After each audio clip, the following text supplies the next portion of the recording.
Hello and welcome to another video review. This is Metal Gear Solid 2 Sons of Liberty, originally for PlayStation 2, but later re-released as Metal Gear Solid 2 Substance for Xbox, PC, and PS2, and later re-released in the Metal Gear Solid HD collection, which is what you're seeing here, specifically the Xbox 360 version, but that was also released on PlayStation 3 and PS Vita. This is a stealth action game by Konami that was originally released for PlayStation 2 in November of 2001, then later saw a re-release called Substance for PS2, Xbox, and PC in 2002. And Substance is basically the original version of the game with some very slight alterations here and there, and a ton of extra content included, namely the virtual reality training missions and the so-called alternative missions.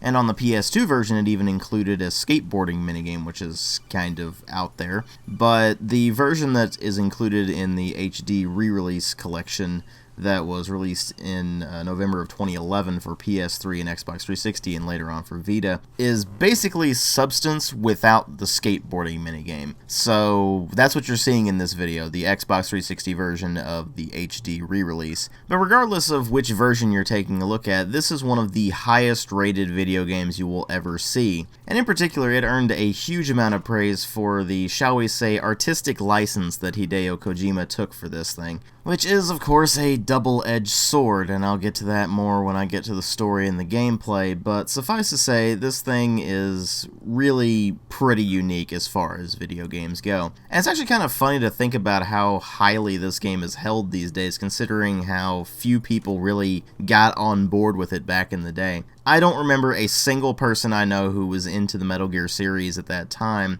saying it was a fantastic game. In fact, most of them were really angry about it because they pulled a bait and switch by basically showing off Solid Snake as being the main character of this thing when he really isn't. So that particular bit actually caused quite a bit of fan backlash, but they seem to have mellowed out over time, and now, generally speaking, people praise this thing up the wazoo. But I do have to ask the question, does this really deserve the ridiculous amount of praise it gets? Is it really a masterpiece? Is it really one of the greatest games of all time? Let's go ahead and delve into this thing and find out. Well, as far as presentation goes, you do have to keep in mind that this thing was originally released in 2001 for the PS2. And when you do keep that in mind, oddly enough, the game actually looks pretty damn good. The developers went out of their way to just pack everything with tons of detail, so even though you do have very low-res textures by modern standards, even on the HD re-release, the animations in particular just look fantastic. They're smooth, they flow together really well, and even small details that most people don't even notice are all over the place, so they clearly took pride in this thing and threw in as much as they possibly could to make it feel pretty unique. And this was the game that pretty much showed what the PlayStation 2 was capable of, and it was leaps and bounds ahead of the original Metal Gear Solid. And one effect in particular still looks pretty fantastic, which is the rain effects on the tanker level. I think it speaks volumes that this game was originally released in 2001, and even though the HD re-release barely updated anything, the rain effects still look as good as they do. So kudos to the developers for just packing this thing with detail and really getting every ounce of power they could out of the PlayStation 2. It pays off in dividends, especially when you look at the original PS2 release compared to the HD re-release, which brings it all up to a much more comfortable resolution. Now, where they did drop the ball a bit is in the sound department, where the voice acting in particular is often cringe-worthy. But that's more a result of the script and not so much of the actual voice acting, even though the voice acting can be pretty bad at times. But obviously I'll get to the script part of this in a moment. The actual sound effects themselves all work very nicely and generally fit pretty well, although none of them in particular really stand out as really high quality sound effects. They just work, and that's pretty much what they were designed to do, which is mildly disappointing when you're like me and you want your sound effects to be pretty beefy. But where the sound design really kicks off is in the music department, where the soundtrack to this game is just frankly excellent. It's all very familiar, but also still has its own unique spin on things. If you've played the original Metal Gear Solid, you're going to be noticing a lot of callbacks to the soundtrack of the original game. Although, again, it still puts its own spin on things, and it still definitely has a lot of very unique music compared to the original. And it's all very fitting. You've got a nice blend of action and espionage themes that go together really well for something like this. So at least if the voice acting is bringing you down, the music is probably bringing you right back up again. But of course the presentation always takes a back seat to the story and the gameplay, and this is where you'll find the biggest points of contention between the people who absolutely love this game and the people who absolutely hate it. And like I usually do, let's start with the story, which is split into two different chapters. You have the prologue, which is the tanker chapter, and then you have the plant chapter, which is the vast majority of the game. In the tanker chapter, you take control of Solid Snake from the original Metal Gear Solid, and he's part of a non-government organization that has tasked him with infiltrating the tanker in order to obtain evidence of the development of a new Metal Gear that was being made for the Marine Corps. And for those of you new to the Metal Gear series, a Metal Gear itself is basically a nuclear tank, or really in these games a nuclear mech. It's extremely Japanese, and you just kind of have to roll with it, because frankly the idea of Metal Gear is pretty ridiculous, but it's just one of those things that just kind of gives this series an identity that is very unique. That said, Snake's mission becomes a lot more complicated when he arrives on the tanker and finds that it's actually being attacked by Russian mercenaries. And to give you the short version, he finds out that the mercenaries are actually going after the supposed Metal Gear, and they do manage to escape with it, which leads into the main chapter of the game, which is the plant chapter, where you take control of, air quotes, Snake, who is part of a reformed Foxhound unit and is sent into the Big Shell disposal facility to rescue a bunch of hostages who are being held by a group calling themselves the Sons of Liberty, and whose leader claims to be Solid Snake. They are backed up by a rogue special forces unit called Dead Cell, all of whose members are just completely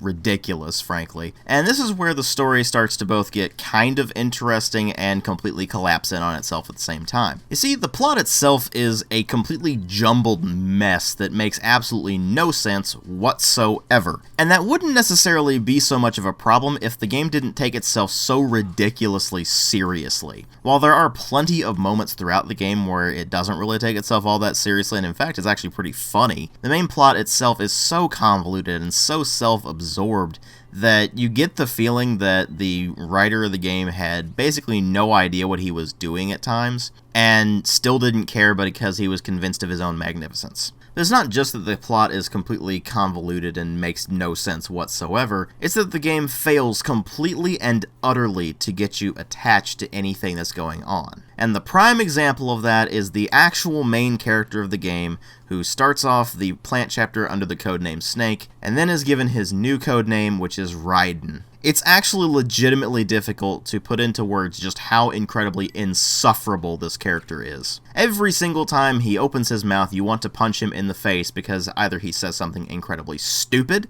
or he is incredibly naive, or he is whiny. To sort of quote Adam Jensen, "We never asked for this." We wanted to be Solid Snake, who is a complete badass. And it's painfully obvious that Kojima knew this because he constantly parades Snake in front of you, showing off how he could very easily single-handedly take down everything in his path, and eventually the game actually does let you go side by side with him, and you can't keep up with how ridiculously tough he is. He mows down everything in the way, and you can't even keep up. So why the hell are we playing as Raiden to begin with? Well, because the plot really isn't about what's actually going on in the game. It's about its message, which is easy to lose in the sea of ridiculous amounts of melodrama and completely unlikable characters. For example, you could see in the original Metal Gear Solid how every member of Foxhound had their place in the unit, and each one had its own unique personality, and most of them were actually pretty interesting characters, some of which were more interesting than others,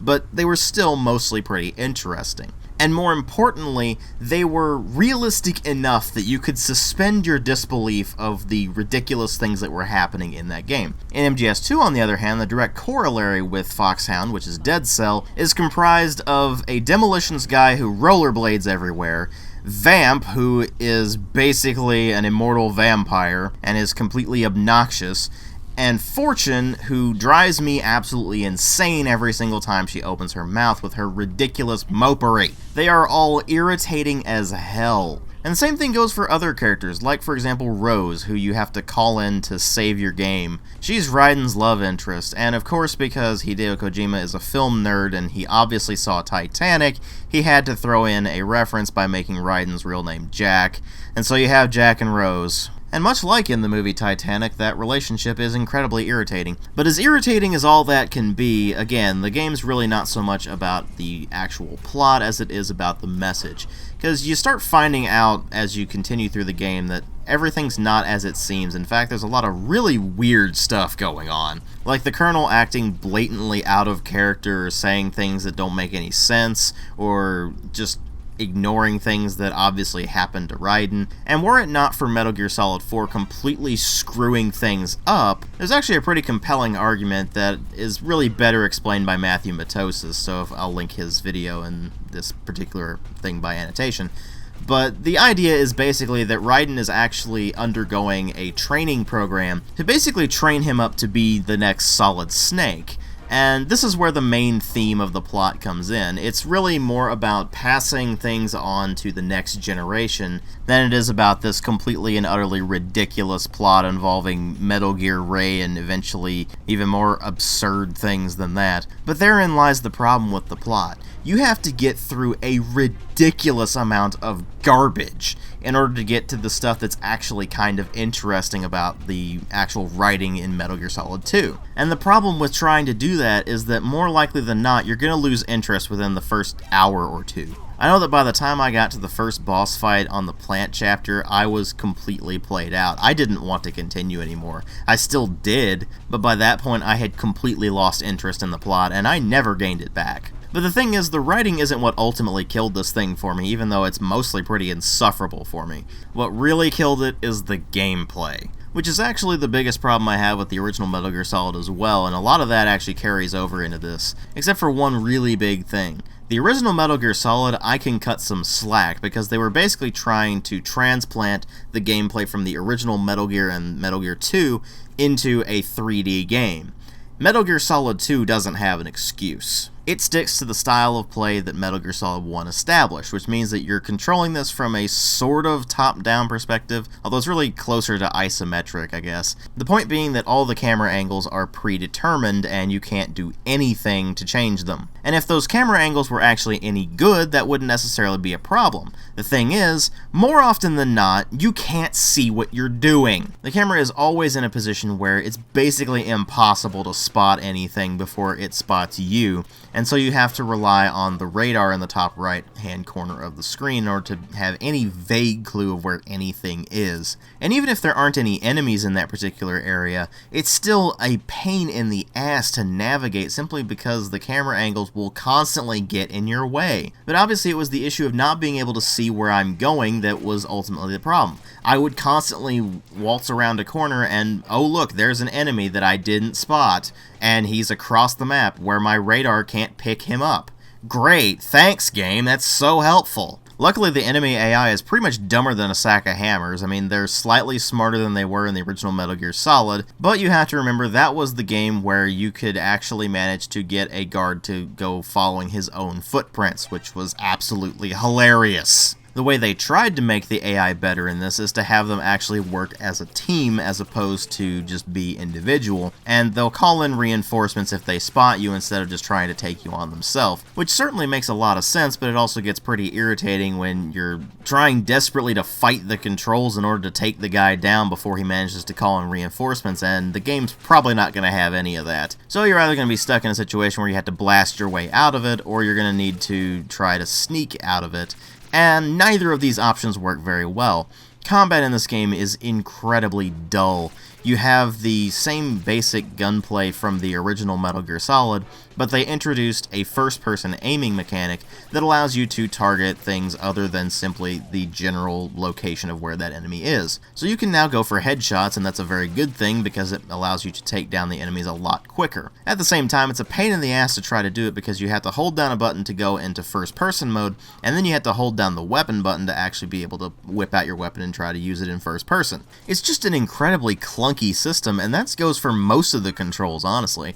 I mean, cycling through your inventory isn't that big of a deal, but when you go up to cover, for example, you have to hold the stick up against the cover, and then you can move along the cover with the same stick, but at the same time, if you move the stick in the wrong direction, you will detach from the wall and start running in the opposite direction, which means that you better be very, very careful with that, otherwise you're going to run right into an enemy's line of sight instead of going up to the cover, so you could use the new cover shooting mechanic, which allows you to just step out from cover and take a shot and then step right back into cover. So that new feature, while well-intentioned, ends up being a mess. Same thing going for the first-person aiming. And so you'll probably want to take things a bit more slow and methodical so you can actually just pick enemies off before they become a problem. But thanks to the camera problems, that's a lot easier said than done. And so obviously you'll want to try to sneak past everybody, but again, thanks to the camera angles, that's a lot easier said than done. Although they did actually expand upon the stealth mechanics from the previous game. You can move more slowly now, which allows you to move over very noisy terrain without actually alerting people.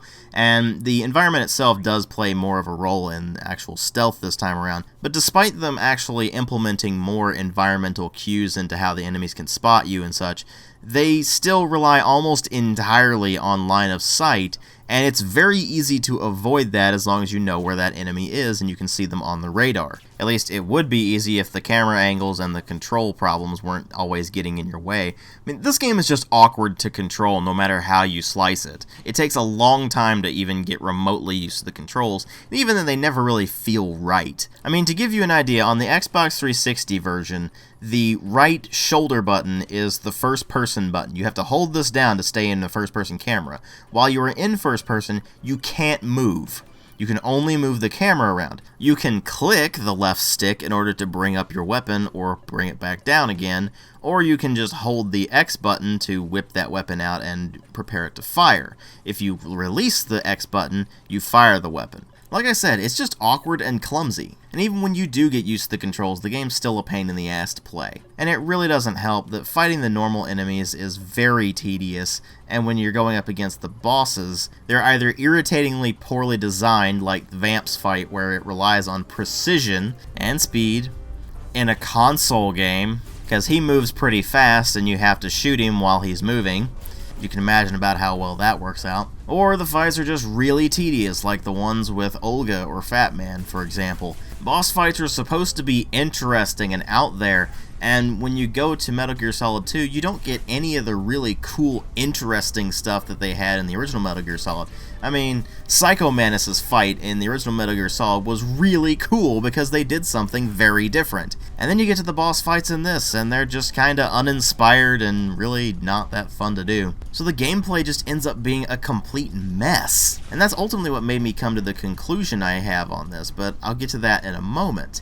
First, I want to mention that this game does have quite a bit of content. You do have the main story stuff, and you do also have the VR missions if you play the Substance version, which is what is included in the HD collection. But unfortunately, the VR and alternative missions are really just shortened versions of things you'd be doing in the main plot already, and made into a sort of time trial mode. So unless you really like the core gameplay of Metal Gear Solid 2, you're not really going to get anything out of those. And so with all that said, I'm probably coming across as someone who is bashing Metal Gear Solid 2 because it's a popular game, blah blah blah. No, I'm not bashing it because it's popular. I actually really like the original Metal Gear Solid despite its massive glaring problems. Hell, I like the Metal Gear Solid series in general. But I absolutely hate Metal Gear Solid 2. Every single time I booted it up, I was like, okay, I'm gonna power through this, and I'm going to find something to enjoy about this game. But every single time I booted it up, I was constantly reminded of why I stopped playing in the first place. This game is absolutely infuriating to play. It should be noted that by the time Metal Gear Solid 2 came out, we had had 2 of the Thief games, and we had had Tenchu, and then the next year, Splinter Cell was released. The Metal Gear Solid 1 and 2 style of stealth at that point was pretty laughable, frankly. And luckily enough, they would realize that with Metal Gear Solid 3, but unfortunately, by that point, Metal Gear Solid had been pretty much completely eclipsed in terms of being a stealth game. And MGS2 just sits in this really uncomfortable position where the only really interesting and unique thing about it is how artistically oriented it is. But while that definitely gives it a strong place in gaming history, it doesn't make it a good game. And that's what Metal Gear Solid 2 fails miserably at. It's just not a good game. And it doesn't remotely stand the test of time as far as its gameplay mechanics go. And when you combine that with how incredibly convoluted and nonsensical the story is, and how infuriating the characters are, it just ends up being a huge disappointment. Ultimately, I'm giving this a sort of conditional 2 out of 5. If you're a die-hard Metal Gear Solid fan, then you'll probably absolutely love this game. But those are the only people I can actually recommend this to. I cannot recommend this to a general audience at all. If you're a fan of stealth games, there are far better options than this, right around the same time period, or even before it. And as far as a game for people who are trying to get into the Metal Gear Solid series, you would be far better served playing all the other games in the series before you play Metal Gear Solid 2. Because chances are you're either going to love it or you're going to hate it. There's not really much in between on this thing. Thanks for watching.